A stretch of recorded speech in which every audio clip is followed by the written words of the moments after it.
జై శ్రీమన్నారాయణ. నేను మీ icon astrologer Gattupalli Suresh Babu. అయితే మనకి ఈ 2025 సంవత్సరం వచ్చిన తర్వాత ద్వాదశ రాశుల వారందరికీ కూడా శుభప్రదంగానే మొదలవుతుంది.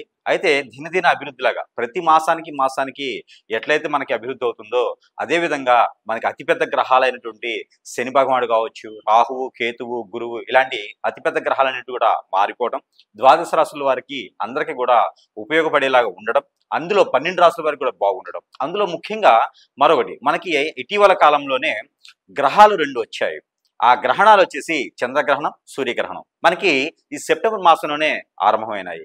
సెప్టెంబర్ 20వ తారీఖున వచ్చినటువంటి చంద్రగ్రహణం, అలానే సెప్టెంబర్ 21వ తారీఖున వచ్చినటువంటి సూర్యగ్రహణం. ఈ గ్రహణాల సందర్భంగా అందరూ కూడా భయభ్రాంతులు అయ్యేలాగా కొంతమందికి అనిపిస్తూ ఉంది. ఇలాగా ఏ రాశి వారికి ఎలా ఉండబోతుంది, అలానే ఈ గ్రహణాల అనంతరం కూడా మనకి వచ్చేసి అక్టోబర్ మాసం వస్తుంది.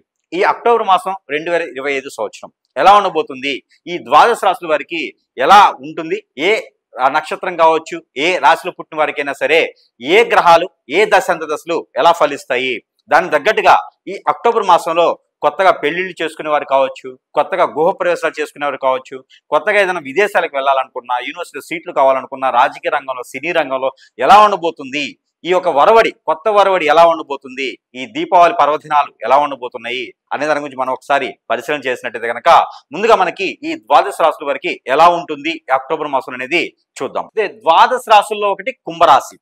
ఈ కుంభరాశి వారికి అందరూ కూడా కుంభరాశి అనగానే ఏంటంటే కష్టపడే తత్వం ఎక్కువ ఉంటుంది, ఆలోచించుకునే తత్వం ఎక్కువ ఉంటుంది, దగ్గర చేసుకునే తత్వం ఎక్కువ ఉంటుంది. అలానే కుంభరాశి వారికి కష్టపడటమే కాదు, ఎదుటి వాళ్ళ కష్టం కూడా తెలిసిన వాళ్ళే ఉంటారు. అలానే మనం ఏదైనా మాట ఇచ్చామంటే మాట తప్పకుండా ఉండేటువంటి వారిలో ఒకళ్ళు కుంభరాశి వారు. అలానే ఇచ్చిన మాట నిలబెట్టుకునేటువంటి స్థాయిలో ఉండేటువంటి వారు కూడా కుంభరాశి వారే. ఏదైనా సరే చేయాలి అనుకుంటే మనస్ఫూర్తిగా చేసేటువంటి వాళ్ళు కుంభరాశి వారే. అంటే అన్ని రాశుల వారు చేస్తారు, ఎక్కువ శాతం కుంభరాశిలో ఉంటారు. కాబట్టి ఈ కుంభరాశి వారికి అక్టోబర్ మాసం ఎలా ఉండబోతుంది అంటే కనుక ఖచ్చితంగా బాగుంటుంది అని చెప్పొచ్చు. గ్రహాలన్నీ సానుకూలంగా ఉన్నాయి. అయితే కుంభరాశిలో ఉన్నటువంటి రాహు గ్రతము, అలానే 2వ స్థానంలో ఉన్నటువంటి శని, అలానే 4వ స్థానంలో ఉన్నటువంటి గురువు, 7వ స్థానంలో ఉన్నటువంటి కుజుడు, బుధుడితో కూడినటువంటి కుజుడు ఎవరైతే ఉన్నారో ఈ గ్రహాలన్నీ కూడా సానుకూలంగా మారేసి కష్టపడేటువంటి తత్వంతో ఉన్నటువంటి కుంభరాశి వాళ్ళందరికీ కూడా అదృష్టాన్ని ఇచ్చేటువంటిగా ఉంటుంది ఈ అక్టోబర్ మాసం. ఎప్పటి నుంచి? ఈ అక్టోబర్ మాసంలో 22వ తారీఖు నుంచి అదృష్టం అనేది ఉంటుంది. కాబట్టి ఆ రకమైన ప్రయత్నం చేసుకోవాలి. ఏ రంగమైనా, ఒక రంగం, ఒక స్థానం, ఒక పరిస్థితి అని కాదు, రాజకీయ రంగమైనా, సినీ రంగమైనా, వేరే ఏదైనా జాబ్ కోసం ఎదురు చూస్తున్న, విదేశీయానం, అలానే వ్యాపారం మొదలు పెట్టాలనుకుంటే వారందరికీ కూడా 22వ తారీఖు అక్టోబర్ మాసం తర్వాత మొదలు పెట్టుకుంటే కనుక శత్రు భయం, శత్రుపీడ, అలానే నరదిష్టి, నరఘోష అనేది ఈ యొక్క కుంభరాశి వారి యొక్క సొంతం అని చెప్పవచ్చు. ఎందుకంటే ఎన్ని రకాల ప్రయత్నాలు చేసినా, ఎన్ని రకాల యజ్ఞ యాగ హోమాలు చేసినా కూడా ఈ నరదిష్టి, దానాలు, ధర్మాలు అన్ని చేస్తే కూడా నరదిష్టి అలానే ఉండిపోతుంది వీరికి, వీరి సొంతం అది. అలానే పితృదోషాలు, పితృశాపాలు కూడా వీరికి అలానే ఉండిపోతాయి. కాబట్టి ప్రతి మాసంలో కూడా కుదిరినప్పుడు అమావాస్య ముందు, పౌర్ణమి ముందైనా సరే ఈ యొక్క పావురాళ్ళకి సజ్జలు గింజలు వేయటం అనేది చేసుకోవాలి. ఈ కుంభరాశి వారికి ప్రత్యేకమైనటువంటి పరిహారం ఇది. పరిహారాలు చివరిలో చెప్తాను, దానితో పాటు ఈ పరిహారం కూడా మీరు చేసుకోవాలి. ఈ సజ్జలు అనేది పౌరాలకు వేయడంతో ఆర్థిక పరమైనటువంటి ఇబ్బందులు పోతాయి, పితృదోషాలు ఏమైనా ఉంటే తొలగిపోతాయి, మీకు ఉన్నటువంటి కాలికి ఉన్నటువంటి విఘ్నాలు ఏమైనా ఉంటే మనం చేసేటువంటి పనిలో విఘ్నాలు పడకుండా ఉండేందుకు ఈ యొక్క సజ్జలు వేయడం ద్వారా కొంతమేర కలిసి వస్తుంది. మరొకటి ఏంటంటే కనుక ఎవరైతే రాజకీయ రంగంలో కావచ్చు, సినీ రంగంలో కావచ్చు కొత్తగా అడుగు పెట్టాలనుకుంటే కనుక ఈ మాసంలో 18వ తారీఖు తర్వాత కనుక మీరు మొదలు పెట్టుకొని అడుగు పెట్టినట్టయితే కనుక మీకు అన్ని రకాల సపోర్ట్ దొరుకుతుంది, అన్ని విధాల సపోర్ట్ ఉంటుంది, అందరూ కూడా మీకు సహాయ సత్కారాలు అందించేలా ఉంటుంది. కానీ మీరు కొంతమందిని, మీ అనుచరుల్ని, మీ పక్కన ఉన్న వారిని కూడా నమ్మకుండా ఉండేలాగా, మీ షాడోను కూడా మీరు నమ్మకుండా ఉండేలాగా చేసుకోండి కొన్ని ప్రయత్నాల్లో. అప్పుడే మీరు ఎదిగేదానికి అవకాశం ఉంటుంది. దీనితో పాటు మీరు ఇంకా ఏదైనా ఆర్థిక పరమైన ఇబ్బందులు ఉన్నాయి, అప్పులు ఇచ్చుండి రావట్లేదు అనుకుంటే గనక, మీకు అన్ని రకాలుగా అప్పులు రావాలనుకుంటే మీరు గణపతికి మీరు పూజ చేసుకోండి. అది గణపతి దగ్గర గరిక, బెల్లం అనేది నైవేద్యం పెట్టండి ఏదైనా బుధవారం రోజున. ఇకపోతే ఎవరైతే ఈ కుంభరాశి వారు ఉన్నారో వారికి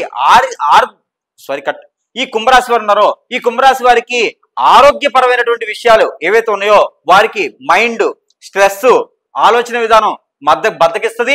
అలాగనే వీరికి మరొకటి ఏంటంటే గ్రంథులకు సంబంధించినటువంటి సమస్య కూడా కనబడతా ఉంది. లంగ్స్ లాంటివి, హార్ట్ లాంటివి, అలానే స్ట్రెంగ్త్ లాంటివి కూడా వీరికి కనిపిస్తోంది కాబట్టి ఎక్కువగా ఆందోళన చెందకూడదు. జిమ్ చేసే వాళ్ళు ఎవరైనా ఉంటే ఈ మాసంలో జిమ్కి వెళ్లకుండా ఉంటే చాలా మంచిది. వాకింగ్ చేసేవారు, జాగింగ్ చేసేవారు అందరూ కూడా వాకింగ్ చేసేవారు ఎవరైనా ఉంటే కూడా కొంత చూచి అడుగు వేయాల్సి వస్తుంది. దూర ప్రయాణాలు చేసేవారు ఎవరుంటే ముఖ్యంగా వెళ్ళాలి అనుకుంటే కనుక ఏదైనా డ్రైవర్ సహాయం తీసుకొని వెళ్ళండి. మీరు ఒంటరిగా దూర ప్రయాణం కూడా చేయకూడదు, అంతగా సానుకూలంగా లేదు. మీ ఆరోగ్యం మీకు సహకరించేలా లేదు. మీకు ఎక్కువగా ఆలోచన విధానం చేయకండి. ఇంకా ఏ రంగాల్లో ఉన్నప్పటికీ ఈ కుంభరాశి వారికి కలిసి రావాలి అనుకుంటే కనుక ఈ యొక్క చిన్న పరిహారాలు చేసుకోండి.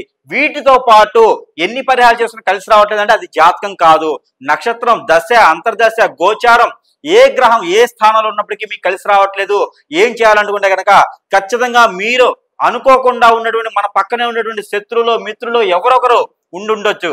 వారు మన మీద చెడు ప్రయత్నం చేసి ఉండొచ్చు, అవి మనకు తెలియదు, గురువు గారికి మాత్రమే తెలుస్తుంది. కాబట్టి మీలో చిరాకు, ఆందోళన, కోపం రావటం ఇలాంటి సిమ్టమ్ ఏమైనా ఉందా అవేమైనా ఆలోచించుకొని, ఏ కార్యక్రమం అనుకున్నా ముందుకు వెళ్ళట్లేదా అవేమైనా ఆలోచించుకొని ఒక్కసారి గురువుని సంప్రదించండి. మీ సమీప దూరంలో ఉంటే కనుక వారు మీకు పరిహార మార్గాలు చూపిస్తారు. మీరు అనుకూలమైనటువంటి స్థానానికి చేరుకునేలాగా మార్గం వెతుకుతండి. అలానే ఇంకా మీకు పరిష్కార మార్గాలకి ఈ చిన్న పరిహారాలు చేసుకొని అదృష్టవంతులు అవ్వండి. అయితే మనకి ఇప్పుడు మనం చూసిన దాని ప్రకారంగా చేసినట్టయితే కనుక దేవుని అనుగ్రహం కూడా మనకి చాలా ముఖ్యమైనటువంటి ఘట్టం. అయితే మనకి ఈ రాశి వారు కనుక ఖచ్చితంగా ఈ పరిహారం చేసుకుంటే మీకున్నటువంటి ఏదైతే విదేశాలను అనుకున్నామో, ఏదైతే కనుక మీకు ఇచ్చిన డబ్బు తిరిగి రావట్లేదు అనుకుంటారో, పిల్లలకి పెళ్లిళ్ళు అవ్వట్లేదని బాధతో ఉన్నారో, వీరందరూ కూడా ఈ రకమైన పరిహారం చేసుకోవడం వలన ఖచ్చితంగా మీకు అనుకున్నటువంటి కోరికలు నెరవేలా ఉంటుంది. కాబట్టి మీకు ఈ యొక్క పరిహారం, అయితే ఈ పరిహారం ఏంటంటే కనుక ఎక్కడైనా సరే మీకు సమీప దూరంలో నాగపడిగలు కానీ, లేదా సుబ్రహ్మణ్య స్వామి వారి ఆలయం కానీ, లేదంటే కనుక కుమారస్వామి ఆలయం కానీ ఉంటే కనుక మీరు అదృష్టవంతులే. ఎలా అంటే ప్రతి గురువారం లేదా శుక్రవారం రోజున ఎక్కడైనా పంచామృత అభిషేకం అంటారు. మీకు పంచామృత అభిషేకం అంటే పాలు, నెయ్యి, ఇలానే ఆవు నెయ్యి, ఆవు పాలు, అలానే ఇంకా రకరకాల పెరుగు, తేనె ఇలాంటివన్నీ కూడా కలిపేసి పంచామృత అభిషేకాలు అంటారన్నమాట. ఈ పంచామృత అభిషేకాలు అనేది అక్కడ కుమారస్వామి మీద కానీ, సుబ్రహ్మణ్య స్వామి వారి కానీ, నాగపటికల మీద చేసుకున్నట్లయితే కనుక ఖచ్చితంగా మీకు ఆ ఒక అనుగ్రహం అనేది మీకు లభిస్తుంది. ఏదైనా సరే వారికి బట్టలు కూడా సమర్పించవచ్చు. వైట్ గా ఉండేటువంటివి, బిస్కెట్ కలర్ లో ఉన్నటువంటివి 2 తువ్వాలు కావని, పంచ లేకపోతే కండువ కావచ్చు, ఇలాంటివి 2 రకాల వస్తువులతో ఉన్నటువంటి తాంబూల నైవేద్యంతో పాటు ఆ స్వామి వారికి సమర్పిస్తే కూడా మీకున్నటువంటి కోరికలన్నీ కూడా నెరవేలా ఉంటుంది. కాబట్టి ఈ రకమైన ప్రయత్నం చేయొచ్చు. మరొకటి ఏంటంటే కనుక ఇది మీకు సమీప దూరంలో ఎక్కడైనా లేవు అనుకుంటే కనుక మీరు ఒక చిన్న దానం చేయండి. ఎక్కడైనా స్వామివారు అయ్యవారు ఉంటే కనుక అర్చకుల వారికి ఎవరికైనా సరే దానం ఇవ్వచ్చు, పంతులు గారికి ఎవరికైనా సరే దానం ఇవ్వచ్చు. దానం ఇచ్చినప్పుడు కాలికి నమస్కారం అనేది చేయకూడదు. అయితే ఇవ్వవలసిన దానం ఎవరైనా సరే విదేశాలకు వెళ్ళాలి, ఇలాంటి పెళ్లిళ్ళు అవ్వట్లేదు అనుకున్న వారు ఖచ్చితంగా చేయవలసినటువంటి దానం ఏంటంటే కనుక ఇవి పచ్చ పెసలన్నీ ఉంటాయి మనకి.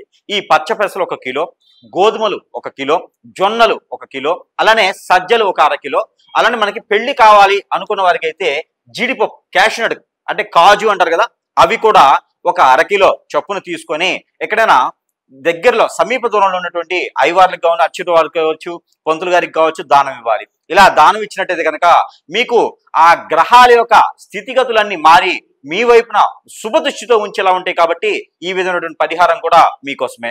మరొకటి, ఈ పరిహారాలతో పాటు ఈ 2 మాకు అవ్వలేదు అనుకుంటే కనుక నెల మొత్తంలో ఏదైనా ఒక్క రోజున కనుక ఏ వారంతో సంబంధం లేకుండా ఒక్క రోజు కనుక మీరు రావి చెట్టు, వేప చెట్టు మొదట్లో కనుక పటిక బెల్లం, తేనె వేసినటువంటి పాలు 1 చెంబు కనుక పోసినట్టయితే కనుక అన్ని రకాల దిగ్బందులు మీకు తొలగిపోతాయి. ఆర్థిక పరమైన ఇబ్బందులు కూడా మీకు తొలగిపోయేలా ఉంటాయి. కాబట్టి ఈ రకమైనటువంటి పరిహారాలు ఈ మాసంలో చేసుకొని రానున్న కాలం మొత్తం కూడా మీరు అదృష్టవంతులు అవ్వాలని కోరుకుంటా ఉన్నాను. జై శ్రీమన్నారాయణ.